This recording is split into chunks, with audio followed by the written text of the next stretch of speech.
Bonjour à tous et bienvenue dans ce test du Sony Ericsson Live Dock, qui est donc un nouvel accessoire qui va sortir très prochainement dans les magasins. Donc comme son nom l'indique, c'est un dock mais qui va avoir la particularité de pouvoir y connecter des périphériques type clavier ou souris sur le téléphone. Il se trouve que actuellement les téléphones n'ont qu'une entrée micro USB. Or, tout ce qui est clavier ou souris ont un USB plutôt classique de ce format.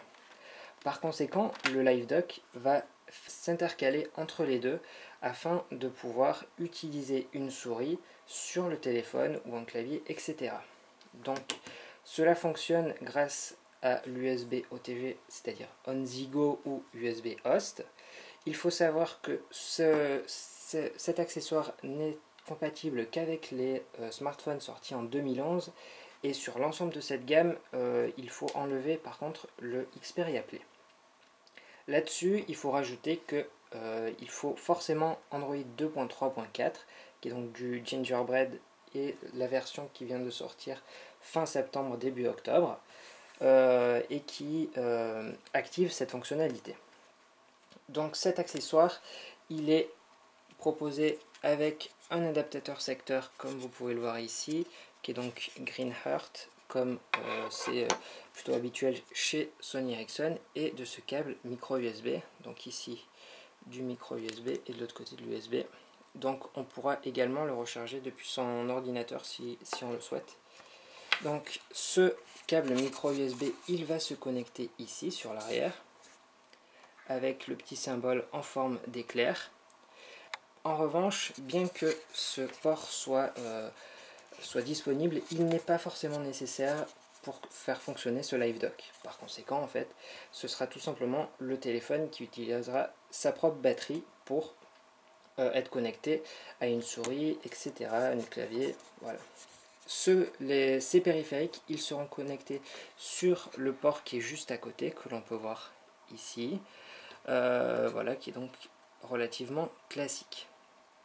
En faisant un tour de ce Live Dock, on peut voir sur le bas qu'il y a donc 3 bandes antidérapantes qui donc permettront de bien stabiliser le dock. Comme vous pouvez le constater, ce modèle n'est pas terminé et donc il a quelques problèmes. Par exemple, le micro USB ne charge pas toujours, mais dans la version finale, il n'y aura certainement aucun problème. Donc, si on continue, on voit qu'il y a ce câble, alors qui est du micro USB, comme vous pouvez le constater, et qui lui va se connecter au téléphone. Par conséquent, le LiveDock va servir d'interface entre le périphérique qui sera connecté ici et le téléphone qui sera connecté par ce connecteur, qui donc se range à cet endroit. Pour ce qui est du téléphone, il va reposer ici. Et en fait, il y a ce petit élément, voilà, qui est ici, voilà, en surbrillance, et qui va permettre de mieux tenir le téléphone en position au format paysage. Voilà. Donc vous pouvez, si on fait un tour, hop, ça donne ceci. Voilà, sur le côté gauche, sur le côté droit. Voilà. Donc maintenant on va passer au vif du sujet. Donc là j'ai par contre mis le téléphone dans le mauvais sens. Donc c'est tout simple, je le connecte ici.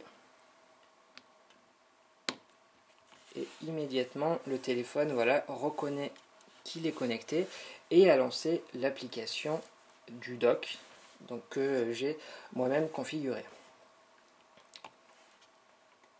Voilà.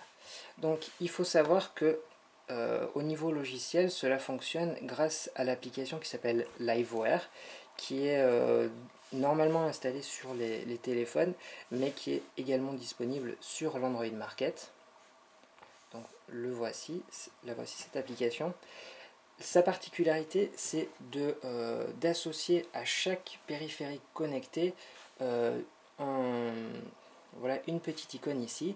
Et en fait, pour chaque pour chaque périphérique, vous allez pouvoir lui attribuer une application ou une action en général.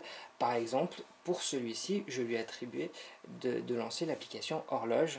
Par exemple, si je lui dis paramètres à la place, et que je le déconnecte, et puis que je le reconnecte, voilà, il m'a lancé l'application LiveDock à la place. L'intérêt, selon Sony Ericsson, c'est que si on possède plusieurs LiveDock, par exemple un dans la cuisine et un autre dans le salon, un va pouvoir lancer par exemple l'application Marmiton, alors que le second lancera l'application musique. Donc là-dessus, c'est relativement bien fait et il n'y a aucun problème de stabilité, tout marche très bien. Et vous avez par ailleurs pu vérifier qu'il n'est pas nécessaire d'avoir le micro USB de connecter. Donc maintenant que l'on a vu cette première fonctionnalité et que l'on a fait le tour de ce périphérique, on va y connecter un clavier. Donc, le clavier est ici et on va tout simplement le connecter sur l'arrière. Donc un petit détail que je n'avais pas indiqué, c'est que le petit logo USB doit être mis vers le bas parce que le port est dans ce sens en fait. Et vous voyez que immédiatement il a été connecté et reconnu. Et vous constatez en fait que je n'ai jamais connecté ce clavier. Par conséquent, il me demande si je souhaite lancer une application particulière lorsqu'il est connecté. Donc ici, on va par exemple mettre la messagerie. Voilà. Donc la prochaine fois que je le connecterai, cela fonctionnera très simplement. Maintenant, je vais la lancer et créer un nouveau message. Alors ce que je vais faire, c'est comme ceci. Afin que vous puissiez voir le rendu, j'ai simplement déplacé le téléphone, mais il est toujours connecté au LiveDock et le clavier est toujours connecté. Donc là, dans le champ, vous allez voir qu'au fur et à mesure que j'écris, ça s'inscrit juste en dessous. Hop. Voilà.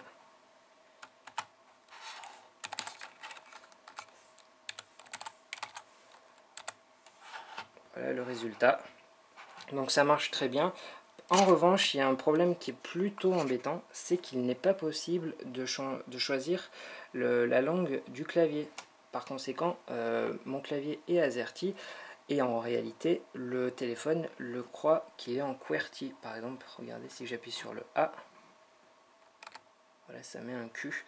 Donc c'est pas forcément évident, parce que si on va dans l'application Liveware et qu'on va USB Keyboard, vous voyez qu'en termes d'options, il y a juste la possibilité de supprimer l'accessoire ou de modifier son nom. Là-dessus, c'est impossible de changer des attributs, ce qui est plutôt dommage. On va maintenant essayer avec une souris, donc je la connecte et vous allez voir qu'en fait, un curseur s'ajoute, voilà, ici. Je zoome un peu plus. Voilà, et donc quand je déplace la souris, voilà, ça marche. Donc pour ce qui est du clic gauche, c'est l'équivalent du tactile. Donc voilà, par exemple.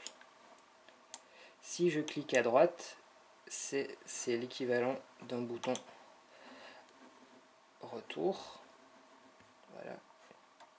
Donc là, ici, si je rappuie sur le bouton de gauche, vous pouvez voir qu'en fait c'est vraiment comme le tactile. Là-dessus, on peut utiliser la molette. Donc si j'appuie sur le milieu, ça va mapper le bouton menu. Si j'appuie sur la molette, ça va faire précédent, suivant, comme vous pouvez le constater sur le côté. Donc par exemple, si je veux aller sur internet,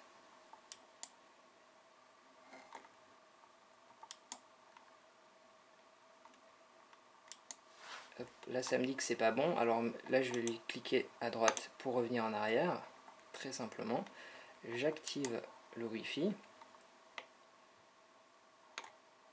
Donc là par contre, il n'y a pas la touche menu qui marche pendant plusieurs secondes, ce qui est un peu dommage. Et là, si je clique sur le lien, voilà, j'ai donc accès au navigateur, et donc avec la roulette de manière très classique. Voilà, donc, hop, je clique sur les liens, etc., etc. Donc si je rappuie sur la gauche, c'est l'équivalent du bouton retour.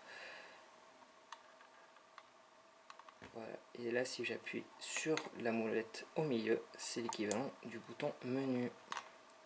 Voilà, donc ça peut vous paraître assez peu utile sur un écran de cette taille parce que le Xperia Ray que vous voyez ici fait uniquement 3,3 pouces, mais par exemple sur le Xperia Arc ou Neo, il y a un port HDMI et par conséquent, le téléphone peut être à un endroit connecté à la télé et par contre votre souris peut être plus loin ou votre clavier, ce qui permet d'interagir directement avec la télé sans être limité par la distance du câble. Donc c'est relativement bien fait. Et vous pouvez par ailleurs voir que ça marche très bien parce que tout est bien mappé et tout fonctionne très rapidement. Voilà, je continue un peu à vous montrer.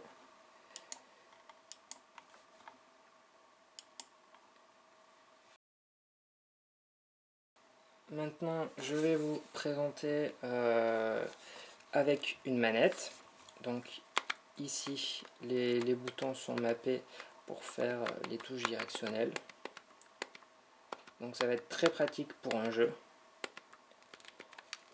Le bouton 1 ici équivaut au bouton du tactile de valider. Le bouton 2 fait retour. Le 3 ne marche pas. Le 4, le 5, le 6 non plus. Par contre, voilà, il n'y a pas de mappage du bouton de menu avec cette manette là, mais il faut certainement tester avec d'autres périphériques pour pouvoir pleinement tester. Donc là, vous voyez que voilà, ça marche très bien. Et donc, on peut y connecter n'importe quel périphérique qui est donc connecté en USB. Pour conclure ce rapide test, ce LiveDock va coûter environ 50 €. En plus de pouvoir donc recharger votre téléphone de manière classique, il permet de connecter des périphériques. Donc on peut se dire dans un premier temps que le tarif est un peu élevé, mais sachant qu'il a des fonctionnalités supplémentaires, cela rattrape un peu ce prix. En revanche, on regrette qu'il soit impossible d'y connecter des clés USB par exemple, ce qui aurait été sympathique.